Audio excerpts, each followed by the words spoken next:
Hey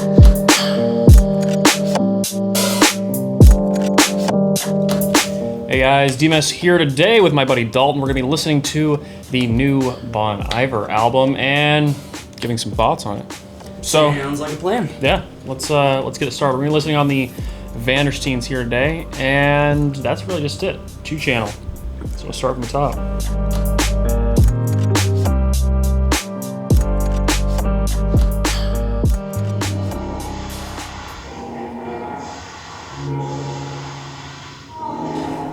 I called it Bon Iver. You call it Bon Iver. I guess I don't know what. In the comments, let me know or let us know what is the is correct phonetic spelling. I have no idea. Yeah, I have honestly no clue either. What's the actual correct way to pronounce it? But either way, lot of notes. If you were wondering why we were on our phones all the time, it's because we're making notes on this. I have a lot of notes on this whole album.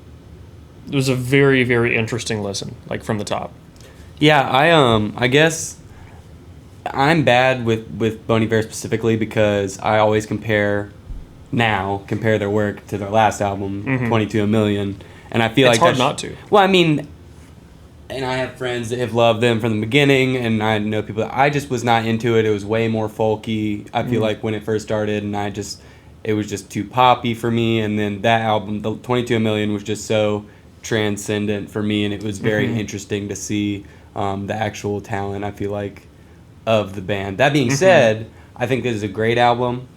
My only issue is I don't think it's better than 22 A Million. Yeah, 22 is really hard to beat, especially for their style. For sure. And this is like a very different take on their style. And there were some things I think played well to it, and some tracks I really wasn't feeling, and some parts of some tracks that I really enjoyed. We'll get into the track by track and then wrap up with some final thoughts on it. So I'll come back to a few things. The intro was only like a minute. Just and see, they do noise. that, and I didn't. My notes are one track behind. Right. It was interesting. I mean, I like the way how the intro track rolls into the second track. I thought that was a cool transition because that background noise that's heavily distorted in the intro is used, consistently throughout the track after that, which I guess we could start with that one since that's the one that I guess we really call the first song. Right. Of it. And I feel like that technique, specifically when they do it, like we were talking about on some of the other songs, it's very timed. It's in time with the music. The way it pans or moves from speaker to speaker. Sometimes it's fluid, sometimes it's just random noises popping in other places. And I think that they do that to fill the room, like we were saying, the way that they project their sound through speakers. There's a lot of depth on this record. Right. There's a ton of depth on this record. And that's the interesting bit. I'll come back to that at some point later because I had some more notes on that. But at the points where something does do a hard cut from this speaker to this speaker, it's interesting because it is just a straight hard cut, but it feels very soft. It doesn't feel like it's immediately like abrasive for it to cut from one side to another, which is strange because I would normally think a cold cut left to right or right to left is an uncomfortable, abrasive thing to happen.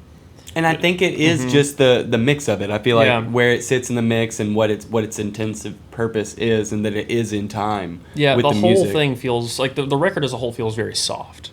Yeah. Across the board. Like even at the highest peaks of it, it's still very soft record. And see, that was one of the issues that I had with it. It was not necessarily the softness of it, but it seemed so busy, and I know their music is typically busy. This just seemed, we said something to each other about it when we were listening to it, but it just felt like they're trying to like push way too much into it. It's very busy without a lot of force behind it. Well, there's not a lot of, like, my opinion, the songwriting on this album in terms of lyrics is way weaker. The lyrical content I was disappointed by on a number of tracks. It seemed very, very, very trite, and not in like a matter-of-fact kind of trite way. It was just very simple and maybe overly simplistic, and that might have been because the instrumentation was so busy, but I feel like it almost made it sound separate instead of that great cohesion that they can, and not on all the songs, but a lot of them. There were songs where they could have done without the vocals. It felt like they were two separate songs being played over each other like a mashup. There's one, let me scroll down to it. I don't remember exactly which one it was. 12th track. I really liked that. That was like it had like this, the chimes that we heard a little bit. I didn't like the vocal on that. I liked the track. Yeah, I really liked the track. The second to last one. Yeah. I loved the how the track was. I think it was super musical. Literally, here's what I wrote. Great intro synth, cold and articulated but soft. Solo vocals, dreamy and floating atmospheric. Vocals, a hair intrusive. Would have preferred more vocal subtlety. Whatever that was, we were talking about, like if it was a clarinet or a saxophone or whatever, liked that. It was super, super smooth and unobtrusive. I would have liked the whole track a lot more without the vocal. Well, and so that's what's funny. I feel like I said it on multiple songs. They sound like revamped versions. One, and this is a little ridiculous, but my response was simplest track yet, the best so far, reminiscent of a Chili Peppers song. If the Chili Peppers were from the future and traveled back in time with Justin Vernon, when he decided he was going to save the world with a time machine in the year 2075. Which one is that? It was track 5 technically, but it was the first one that I really, really enjoyed on the album. But that's not to say I didn't like all of them per se. It's just every song, there's probably 7 of these songs that I wrote something that it sounds like. It sounds like a revamped version of something else. One has this super sweet walking bass line that reminded me of the Beatles instantly. I got that in here too. Yeah, and so it was really cool to hear that, but at the same time, I feel like that's a trend in music right now, because I've heard a couple people's albums that there's a song where you're like, that sounds like such and such. That sounds like a Coldplay song, or that sounds like Which is the interesting bit, because we're getting so many different sounds here. We're getting so many different transitions from there's not a very set in stone song structure. No, it goes from one thing to another to like these chords, and you have a choir, and then you have guitar and all this other stuff back and forth that you find, like, even if it's a chord for a half a second that sounds like something that reminds you of something else. There's a song where I heard something, I was like, that sounds like Radiohead, and then it went away 5 seconds later. Right. Well, and that's funny that you use the term transition, because I feel like it's forever growing. Yeah, and it's consistent. Yeah, the whole time. It's growth. One of the things that I put about it that we said in brief while we were listening to it is it's almost like the different layers of Inception. I know everyone's probably seen that movie, and I feel like that's the easiest thing. It's a good comparing point. Yeah, they're bringing you through these barriers of consciousness by like you'll hear a guitar, and then that turns into an organ, which then turns into a clarinet, that you're like, oh, what's that going to be next? It should be and then it's a chorus. And they totally surprise you. Right. There was a track, actually the one that you mentioned, it was technically the 5th track. It's like it kept building and building and building. At the halfway point in the track, roughly around there, you really expected it to come in with some sort of a beat right there, and everything just drops out. Yeah, they'll do that. And I was just like... And I feel like I needed more of that on this album. Like the first half of the album is super busy, and it's almost distracting to an extent. Yeah, because they're so good at when they do have tracks that have space in the mix, they play it very well.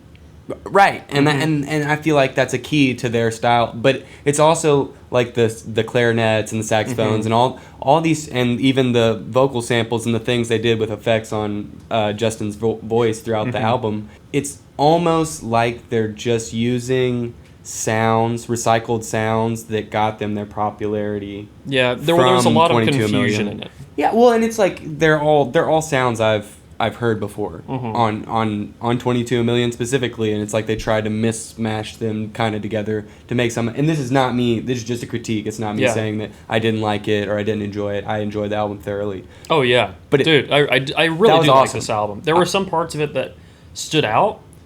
A lot of parts that I'm not going to remember. Well, and I think that's, like I said, Bon Iver is a hard one, because they're one of those artists that it's like a baseline. Yeah, like, they've created their own thing altogether. Is your album better than Bon Iver's? Like, no, then sorry about it. Like, it's not good enough. But then it's with them, it's like they've created this baseline that now they have to exceed for me to continue being impressed. I was very impressed with this album. Was it better than 22 Million? No, sorry. Right. On its own, as a standalone album, ignoring their previous works. Fantastic. Yeah, and we talked about this a little bit. It's kind of they said it's a concept album for the most part. Yeah. Yeah. My buddy told me that. I'm not sure. He went to one of the listening parties at Grimey's in East Nashville, the new location they just opened, and he loved it. Yeah. But he was under the impression that it was going to come out later, and then it came out like the next day or something like that. It's interesting. An experience as a whole, for sure. It's one of those things that I feel like was well-rounded, too. It's very theatrical. And there's parts of it, like the very last track, like I said, there's some that I'm not really going to remember, but the way the last track does wrap up, it seems like a few times they just have cold cuts in their tracks, and sometimes it's extremely gentle how it fades out. And the way it wraps up, it really feels like, okay, this is putting the cap on the end of a finished work. Nothing about this. You're talking about the last song? Yeah. Okay, so the last song, what I liked about it is it reminded me a lot, and this is going to be a really weird comparison, but it reminded me a lot of Jimmy Buffett. Like those like island sounds, and I'm talking like Jimmy Buffett Coral Reefer Band. Like you would hear it, and then it would almost, and then at the end when it was fading out, and I heard like that knocking noise, it made me think of a ship creaking. It sounded like a ship like traveling off into the distance. I wrote island wind chimes in this. Yeah. Same page. And I feel like that's something they were going for. I said it sounded like outlaws and cowboys. Like it sounded like more Western to me, but I liked that aspect of it. And then it got really, there were some specific like, that was the track that he really reintroduced that tape hiss in the silence. And it was just like... It's a great way to fill a room, to get that, to utilize that space. Well, this is all across the board, this whole album is mixed very dark. There's nothing that's really, really bright and sharp. Yeah. You know, the vocals, guitars, everything is very dark. And I think that's what gives it part of its softness, but that really makes it so when you introduce like that tape hiss or something, you can introduce it at a very low volume. It comes in softly, but fills up that extra air on the top end. Without overpowering the vocal. Yeah, and it's not like it comes in and it's like, oh God. It's just like it comes in softly and you're like, oh. And that's what's great about them is their mixing and their vocal effects and the way that they use it. The vocal synth that they've created is just incredible. I don't know. I'm gonna look back on Tidal. I don't remember who.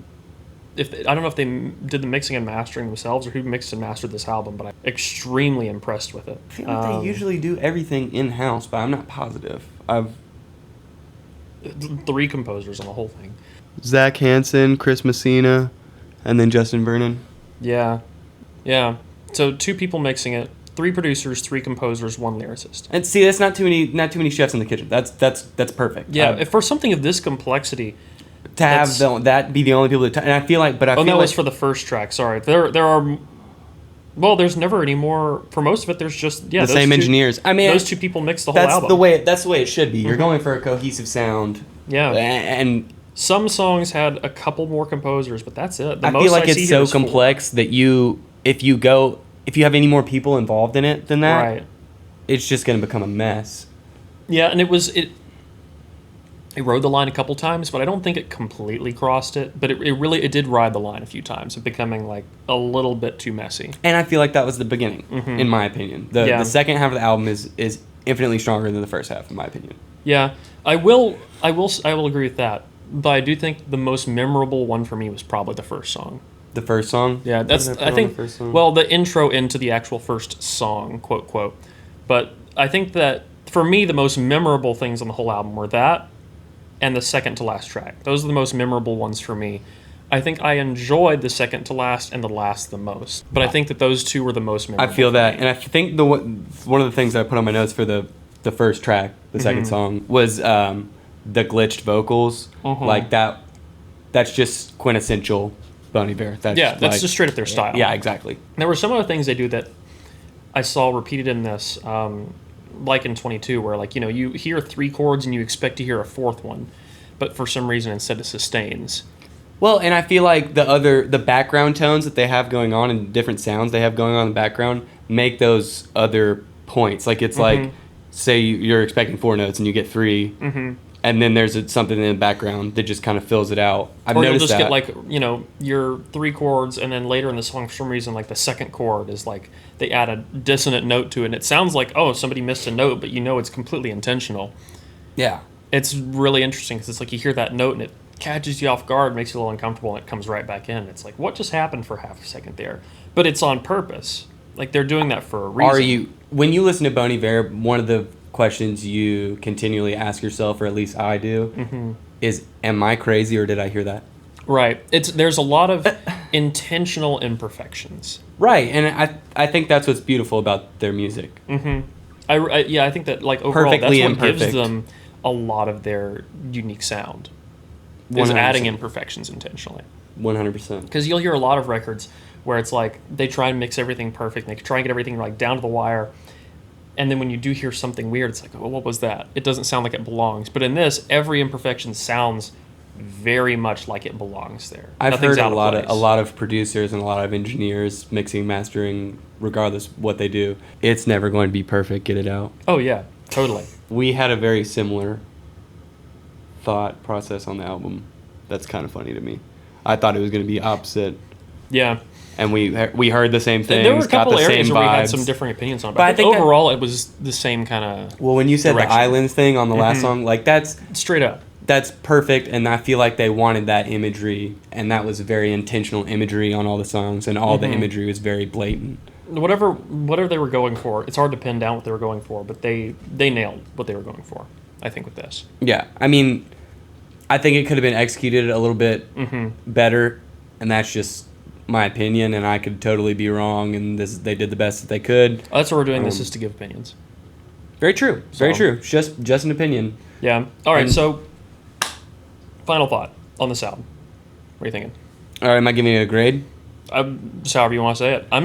Here. I'll give my final thoughts on it. I kind of stand with you on that. I think overall, as a work, I think 22 was musically a stronger piece. I feel like just as far as like how complete the record is, I do feel like this is a little bit more complete of a record. I do like that they really put a lot of time into creating a sound that is unique, and that's one thing I appreciate about this group as a whole. And I do wholly enjoy this record. I highly recommend listening to this record all the way through. Give me your thoughts on it in the comments because I'd love to hear it. As a standalone piece, pretty strong. I have less complaints about this than I do have about most albums I listen to. So that's where I stand on it. Yeah, it's very similar take from me. I think the first half of the album is a little busy. Second half is much stronger. I feel like as a sound, and that could be their goal is to tell a story. I feel like whenever I listen to an album by them, it's to tell a story, and it kind of brings you very quickly, rapidly up to the climax, and then it has a great resolve. As a whole, as an album, standalone, like you said, fantastic. I'm still gonna listen to it 100 million times. This will probably be one of the albums I sit with for a while to really get a full comprehensive. This is the first time I've listened to it. Full comprehensive opinion on it. But as it stands, I think it's a great project. I don't think it's better than 22 million. So I'll have to, if I was going to grade it on that relative to the other projects they put out, it's a great project, but it's nothing groundbreaking. But again, as you said before, it's amazing the sound that they've been able to create and It's a keep it one-of-a-kind. completely original. There's no, as much as they might sound like somewhere else or some tones might be reminiscent of something else, completely 100% original, and it's beautiful. They make amazing music. Hell yeah. All right. Well, guys, that's going to wrap this one up. If you like this video, leave a like down below. All the music we talked about, well, I guess this whole album, it's going to be linked in the video description, as well as Patreon if you want early access to this video. And don't forget to stick around and subscribe for more videos like this in the future. Until the next one, guys. Peace.